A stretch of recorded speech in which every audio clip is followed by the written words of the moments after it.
अनेक देशामध्ये बॅन असणारी स्टिंग ड्रिंक्स ही भारतामध्ये अवेलेबल आहे. स्टिंग ही सगळ्यात जास्त कॉलेज आणि स्कूलच्या बाहेर विकली जाणारी एनर्जी ड्रिंक आहे. स्टुडंट हे ड्रिंक्स घेतात आणि पितात.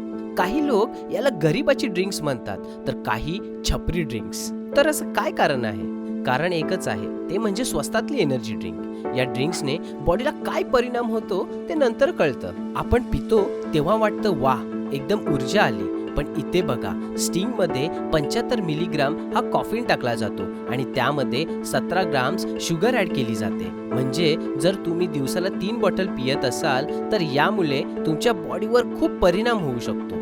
कॉफीनचं प्रमाण जास्त असल्यामुळे अनेकांना डोकेदुखी, चिडचिड, झोप न लागणं हे सगळं होतं. फक्त आपल्याला ते स्टिंगमुळे झालं हे कळत नाही. आणि मजेशीर म्हणजे आपण समजतो एनर्जी आली, ॲक्च्युअली एनर्जी नाही येत. आणि कॉफीनमध्ये जे हाय फोर्स मिळतं तेच ऊर्जा वाटते.